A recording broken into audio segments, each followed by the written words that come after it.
Welcome to wild wolf. నేను మీ Zakir Hussain. Producer Bunny Vasu బడా హీరోలపై గురించి కొన్ని సంచలనమైన కామెంట్స్ చేశారు. సో ఎందుకు చేశారు ఏంటి తెలుసుకుందాం. ప్రస్తుతం మనతోటి సీనియర్ జర్నలిస్ట్ జగదేవ్ గారు ఉన్నారు. వెల్కమ్ చెప్పేద్దాం. Hi sir. నమస్తే. నమస్తే జకీర్. ఏంటి సార్ బన్నీ వాసు గారు బడా హీరోల పైన ఫైర్ అవటం ఏంటి? ఫైర్ అవటం కాదండి, కొన్ని సంచలనమైన వ్యాఖ్యలు కూడా చేసినట్టు తెలుస్తుంది. సంచలనం పర్టికులర్గా పేరు పెట్టలేదు, కానీ ఆయన చెప్పేవన్నీ వాస్తవాలు, నిజాలే. ఎందుకంటే ఆయనే కాదు, నిన్న మొన్న ఎస్వి కృష్ణారెడ్డి గారు బర్త్డే కూడా బండ్ల గణేష్ గారు ఇదే వ్యవహారం చెప్పాడు. ఆయన కూడా కొండ బద్దలు కొట్టినట్టే చెప్పాడు. ఓకే, అంటే నేను ఎప్పుడు చెప్పేది ఏంటంటే, ఇండస్ట్రీకి గాడ్ ఫాదర్ ప్రొడ్యూసరే, తండ్రి స్థానంలో ఉన్నవాడు ప్రొడ్యూసరే. ఎందుకంటే ఇంటి యజమాని తండ్రి. సో ఇండస్ట్రీకి కూడా ఇంటి పెద్ద ఎవడంటే ప్రొడ్యూసరే. ప్రొడ్యూసర్ పచ్చగా లేకపోతే, చక్కగా లేకపోతే ఏ ఇండస్ట్రీ కూడా పచ్చగా ఉండదు. అయితే ఈ మధ్యకాలంలో డిస్ట్రిబ్యూటర్లు ఎగ్జిబ్యూటర్ల వ్యవహారం, నాకు పావలా వాటా, నీది 10 పైసల వాటా, నీది 5 పైసల వాటా కొట్టుకోవడం. మీరు థియేటర్ ఎంత ఆడినా ఆడకపోయినా, కలెక్షన్స్ వచ్చినా రాకపోయినా, ప్రేక్షకుడు థియేటర్కి వచ్చినా రాకపోయినా, నా థియేటర్ అంటే నాకు ఇచ్చేయాలి, నాకు రోజువారి కలెక్షన్ ఎంత కావాలో ఉంటుంది, నాకు ఇచ్చేసి కావాలంటే మిగిలింది నీకు ఇస్తాను అనేలాగా థియేటర్స్కి ఎగ్జిబ్యూటర్స్కి మధ్యన ఇష్యూ నడుస్తుంది. మొన్న జూన్ 1 నుంచి బంద్ అనుకున్నారు, మళ్ళీ విరమించుకున్నారు. ఇది అయినా ఇంకా తేలలేదు. ఓకే, అయితే సింగిల్ స్క్రీన్లు ఇప్పటికే చాలా తగ్గిపోయాయి. చాలా వరకు అవి ఫంక్షన్ హాల్స్ అయిపోయి కొన్ని ఊర్లలో ధాన్యం మిల్లులు అయిపోయాయి. కొన్ని దగ్గరలో అయితే వినాయక చవితికి బొమ్మలు తయారు చేసుకునే గొడవలా తయారయ్యాయి. నేను చూశాను ప్రత్యక్షంగా. సో ఇట్లాంటి సింగిల్ స్క్రీన్లు మూసుకుపోతే ఇంకొక రాబోయే 3-4 ఏళ్లలో ఆల్మోస్ట్ ఆల్ సింగిల్ స్క్రీన్లు అన్నీ కూడా మూతపడిపోతాయి.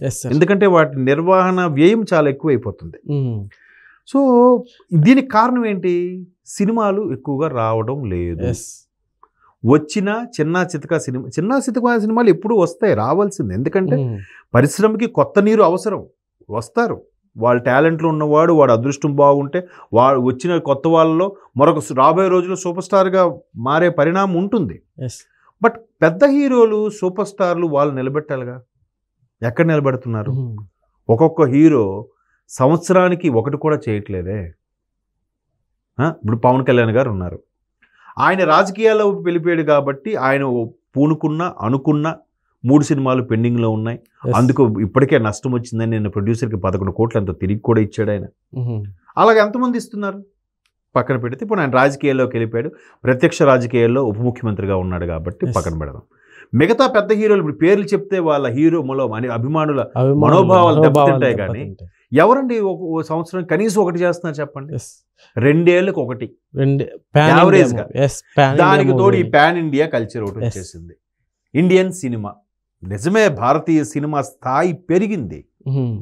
కానీ ఇంతకుముందు ఇప్పుడు ఫస్ట్ ఓవర్సీస్లో ప్రదర్శితమైన సినిమా నాకు తెలిసి తెలుగు సినిమాకి సంబంధించి ఎవరో సీనియర్ మిత్రులు చెప్తే విన్నాను, మీడియా మిత్రులు.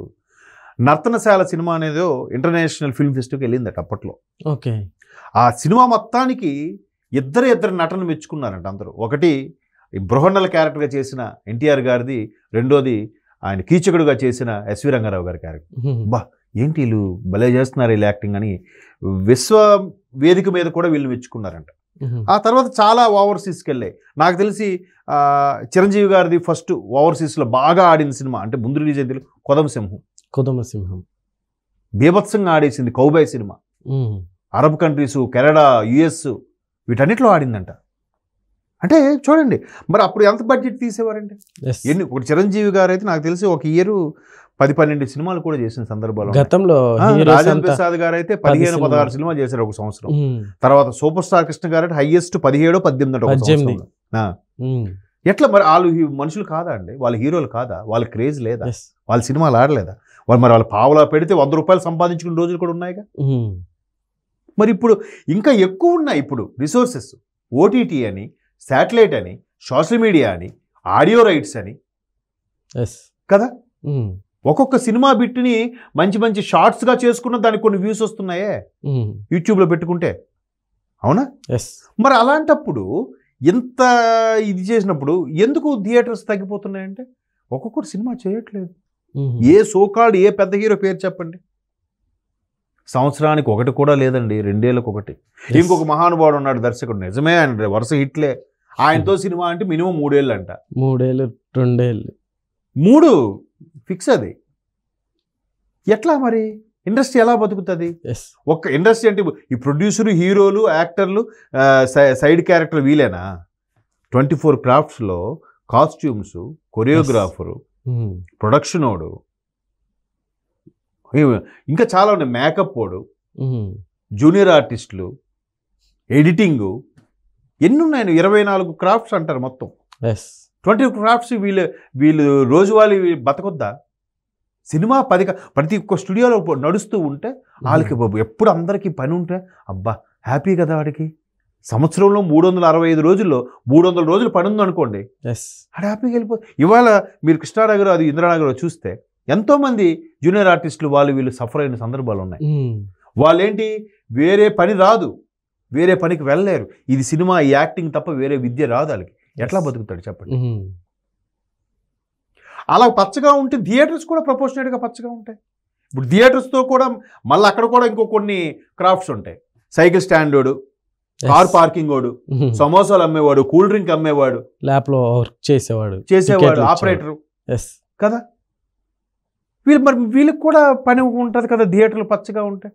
లేకపోతే ఏముంది, హౌస్ కీపింగ్ వాడే టికెట్లు చింపేవాడు, ఇద్దరు ఒకటే ఉంటారు. ఇంకా థియేటర్ ఖాళీగా నువ్వే క్లీన్ చేసుకో, అయిపోయింది.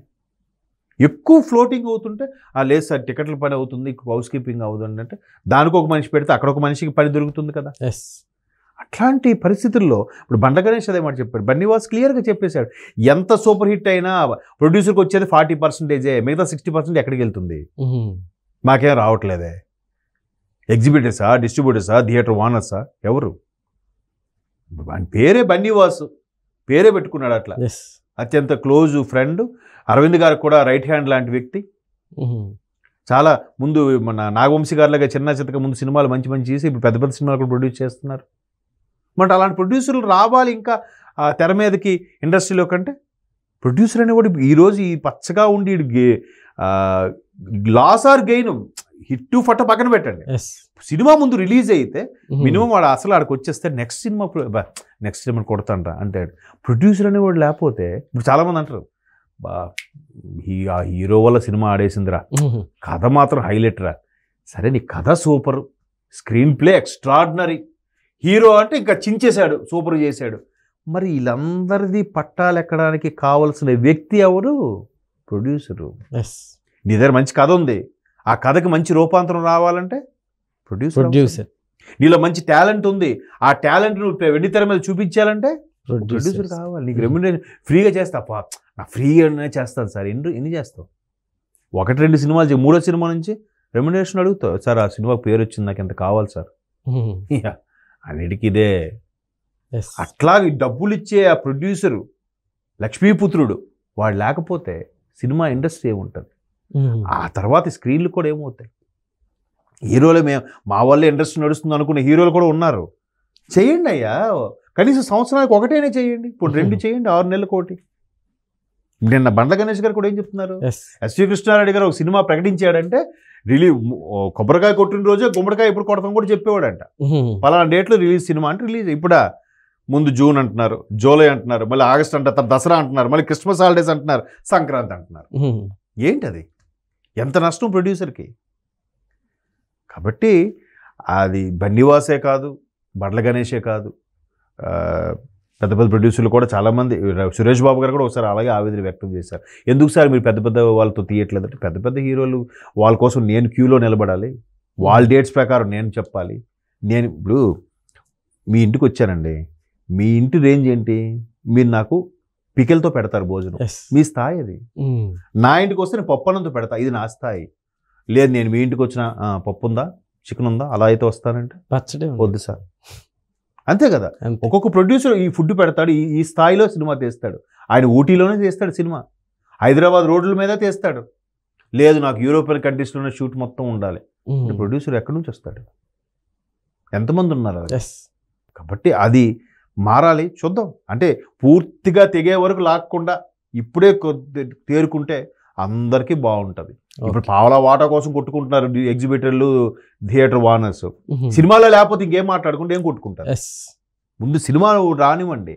ఒక్కొక్క హీరోకి రిక్వెస్ట్ చేయండి, సార్ సంవత్సరానికి 2 సినిమాలు చేయండి సార్ అని. చూద్దాం. Okay sir, thank you.